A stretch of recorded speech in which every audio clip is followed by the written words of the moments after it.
اللہ تعالیٰ نے مجھ سے یہ وعدہ فرمایا ہے کہ اے عبد القادر، میں تمہارے کسی مرید کو دنیا اور آخرت کی آگ میں نہیں جلاؤں گا، نہ دنیا کی نہ آخرت کی آگ میں نہیں جلاؤں گا۔ اسی طرح آپ کا ایک قول ملتا ہے کہ آپ سرکار فرماتے ہیں میں جنت کے دروازے پر کھڑا ہوں گا جب تک کہ میرے سارے مرید جنت میں داخل نہ ہو جائیں۔ تو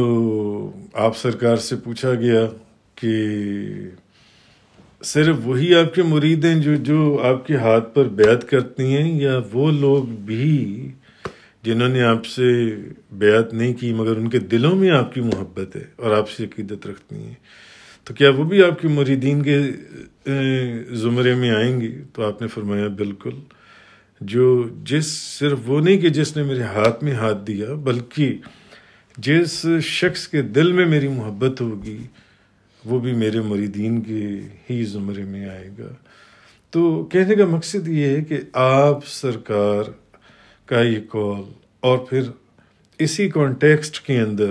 مختلف اولیاء کرام، اولیاء عظام کے واقعات کتابوں میں آپ پڑھتے ہیں کہ کسی اللہ کے ولی نے کچھ فرمایا، کسی نے کچھ فرمایا، کسی نے کچھ فرمایا، مگر چونکہ ہم حضور غوث اعظم شیخ عبد القادر جیلانی رضی اللہ تعالیٰ عنہ آپ کی محفل 11ویں شریف میں بیٹھے ہیں، تو ہم آپ کے حوالے سے، آپ کے فرنٹ سے بات کرتے ہیں۔ تو ورنہ تو میں سمجھتا ہوں کہ جو بھی پیر کامل ہے وہ اپنے مریدین کی شفاعت انشاءاللہ کریں گے اور کر سکتے ہیں، اور ان کی شفاعت سے ان کے مریدین کو بخشا جا سکتا ہے اور ان کو جنت عطا فرمائی جا سکتی ہے۔ میرے حضور قبلہ و کعبہ حضرت بابا جی سرکار حاجی محمد یوسف علی نگینہ رحمۃ اللہ علیہ۔ تو لیکن آج ہم مرشدوں کے مرشد اور پیروں کے پیر، پیران پیر غوث اعظم دستگیر حضور شیخ عبد القادر جیلانی ہم آپ کا ذکر کر رہے ہیں، تو آپ ہی کے حوالے سے اس بات کو ہم آگے چلاتے ہیں کہ آیا کیا شفاعت جو ہے، جیسے کہ نبی کریم صلی اللہ علیہ وسلم کی حدیث مبارکہ ہے کہ نبی ایک حدیث میں آیا، اس طرح تو شفاعت کے متعلق درجنوں احادیث ہیں، مگر نبی پاک صلی اللہ علیہ وسلم نے فرمایا، حضرت علی کرم اللہ تعالی وجہ الکریم آپ بیان فرماتے ہیں کہ نبی کریم صلی اللہ علیہ وسلم مسند بزار شریف اور بے شمار کتابوں میں یہ آئی روایت، تو حضرت علی کرم اللہ تعالی وجہ الکریم آپ فرماتے ہیں کہ نبی کریم صلی اللہ علیہ وسلم نے فرمایا میں اپنی امت کی شفاعت کروں گا، میں اپنی امت کی شفاعت کروں گا یہاں تک حتیٰ کہ میرا رب مجھے ندا کرے گا اے محمد صلی اللہ علیہ وسلم، اے محمد کیا آپ راضی ہو گئے؟ یعنی حضور فرماتے ہیں کہ میں اپنی امت کی شفاعت کروں گا یہاں تک کہ میرا رب مجھے ندا کرے گا کہ اے محمد کیا آپ راضی ہو گئے ہیں؟ تو میں کہوں گا کہ اے رب بے شک میں راضی ہو گیا، بے شک میں راضی ہو گیا، نبی پاک صلی اللہ علیہ وسلم فرمائیں گے۔ تو کہنے کا مقصد ہے کہ نبی پاک صلی اللہ علیہ وسلم شفاعت فرمائیں گے اور گناہ گاروں کو بخشوائیں گے، جو ایمان والے آپ کی امت میں ایمان والے کلمہ پڑھنے والے جو لوگ ہیں ان کو بخشوائیں گے نبی کریم صلی اللہ علیہ وسلم۔ تو کوئی بندہ کہہ سکتا ہے کہ یہ تو بات نبی پاک صلی اللہ علیہ وسلم کی آپ حدیث پاک سنا رہے ہیں، تو وہ تو نبیوں کے تاجدار ہیں، تو بات آپ حضور غوث اعظم سے آپ نے شروع کی ہے، حضور غوث اعظم شیخ عبد القادر جیلانی سے، تو وہ تو نبی پاک صلی اللہ علیہ وسلم تو شفاعت کریں گے۔ اب آپ اللہ کے ولیوں کے اوپر تو شفاعت جو انسی ہے، اس کو شفاعت کا جو ایک مرتبہ ہے اس کو آپ اللہ کے ولیوں کے اوپر تو نہ آپ کر دیں کہ وہ بھی شفاعت کریں گے جو انسی ہے، تو یہ تو نبی، مگر کہنے کا مقصد یہ ہے کہ لوگ تو پھر وہ بھی ہیں جو کہ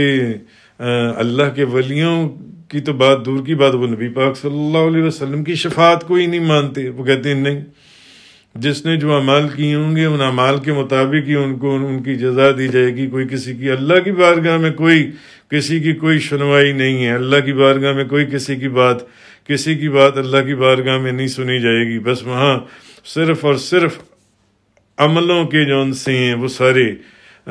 فیصلے ہوں گے. جس نے جو کیا ہوگا اس کے مطابق فیصلہ ہوگا. تو جس نے نہیں ماننا اس نے تو نبی پاک صلی اللہ علیہ اس نے اللہ کے ولی کی کیا، اس نے نبی پاک صلی اللہ علیہ اس نے تو نبی کی شفاعت بھی نہیں ماننی. اور جس نے ماننا ہے تو وہ پھر جب اپنی آنکھوں کو کھولے گا اور احادیث کے اوپر غور کرے گا تو اس کو پتہ چلے گا کہ اللہ کا ولی غوث قطب عبدال قلندر یا حضور غوث اعظم شیخ عبد القادر جیلانی رضی اللہ تعالی عنہ، آپ اپنے کسی مرید کی یا مریدوں کی شفاعت کر سکتے ہیں یا نہیں کر سکتے؟ اور اللہ کے ولیوں کی شفاعت سے بھی لوگ بخشے جائیں گے یا نہیں بخشے جائیں گے؟ تو یہ تو میں نے ایک حدیث برکت کے لیے آپ کو نبی کریم صلی اللہ علیہ وسلم اب اور اس کے علاوہ احادیث مبارکہ آپ دیکھیں. حدیث ہے مسند احمد کی اور آپ نے یہ حدیث سنی ہوگی. حضرت عبداللہ بن عمر رضی اللہ تعالیٰ عنہما بیان کرتے ہیں کہ نبی پاک صلی اللہ علیہ وسلم نے فرمایا کہ قیامت والے دن روزہ بھی شفاعت کرے گا اور قرآن بھی بندے کی شفاعت کرے گا. روزہ کہے گا کہ اے میرے رب میں نے اس کو کھانے اور شہوت پوری کرنے سے منع کر دیا تھا، اس لیے میری شفاعت قبول فرما. اور قرآن کہے گا کہ میں نے اس کو رات کی نیند سے منع کر دیا تھا، اس لیے اس کے حق میں میری شفاعت قبول فرما. بس ان دونوں کی شفاعت قبول کر لی جائے گی. یعنی روزے کی بھی شفاعت قبول کر لی جائے گی اور قرآن کی بھی شفاعت قبول کر لی جائے گی. تو میں کہنے کا مقصد یہ ہے، میں تو یہ کہہ رہا ہوں کہ جس نے نہیں ماننا اس نے تو نبی پاک صلی اللہ علیہ وسلم کی شفاعت کو بھی نہیں ماننا. مگر اگر قرآن جو ہے، قرآن تو جن کے اوپر قرآن نازل ہوا، جن کے لیے قرآن نازل ہوا، جن کی امت کے لیے قرآن نازل ہوا، تو اگر قرآن شفاعت کر سکتا ہے اور روزہ شفاعت کر سکتا ہے تو پھر اور لوگ بھی شفاعت کر سکتے ہیں. اسی طرح تو اگر ایک عام نیک آدمی کسی کے ایک گنہگار، ایک بدکار اور ایک گنہگار اس کے صرف پانی پلانے سے وہ ایک عام نیک آدمی اللہ کی بارگاہ میں ایک بدکار کے لیے جب شفاعت کرے گا اور اس کی شفاعت سے وہ بدکار جنت میں داخل کر دیا جائے گا، تو کیا جب کوئی اللہ کا ولی الا ان اولیاء اللہ لا خوف علیہم ولا هم یحزنون، تو یہ تو پھر بے شمار آیات ہیں قرآن کے اندر اولیاء اللہ کی شان کے اندر. تو جب اللہ کا ولی دعا کرے گا، اللہ کا ولی کہے گا کہ یا اللہ اس کو بخش دے. حضور غوث اعظم شیخ عبد القادر جیلانی کھڑے ہوں گے کہ یا اللہ اس کو بخش دے، میرا مرید ہے، میری محبت میں مجھ سے بیعت ہوا تھا، اس لیے کہ میں اس کو تیرا ذکر اور تیرے رسول کا راستہ دکھاؤں گا، یا اللہ اس کو بخش دے. تو اگر ایک عام نیک آدمی کے حضرت انس بن مالک فرماتے ہیں یعنی ایک عام نیک آدمی ایک بدکار کے لیے دعا کرے گا اور اس کو بخش دیا جائے گا اور جنت میں داخل کر دیا جائے گا، جس کو دوزخ میں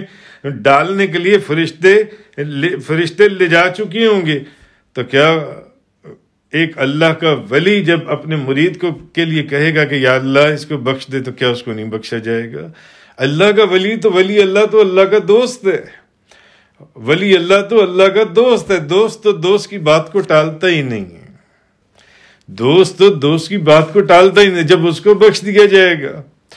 تو پھر جب ولیوں کے سردار حضور غوث اعظم شیخ عبد القادر جیلانی رضی اللہ تعالی عنہ جہاں سے ولایت کے سمندر بہتے ہیں، جب وہ شفاعت کریں گے کسی مرید کی کہ یا اللہ اس کو بخش دے، اس کو بخش دے، یہ تیرے اس بندے سے محبت کرتا تھا، اس نے تو کہا نا کہ یا اللہ اس کو بخش دے، اس نے مجھے پانی پلایا تھا، بدکار کو بخش دیا جائے گا. تو وہ جو لوگ ایمان والے ہیں، جو حضور غوث پاک کے مرید ہیں یا ولیوں کے مرید ہیں، اولیاء اللہ کے نیک کامل اللہ کے بندوں کے، جب وہ اللہ کو کہیں گے کہ یا اللہ یہ مجھ سے محبت کرتا تھا، اس کو بخش دے، تو اگر وہاں بدکار بخشا جا سکتا ہے پانی پلا کر، تو پھر کیا یہ لوگ نہیں بخشے جائیں گے؟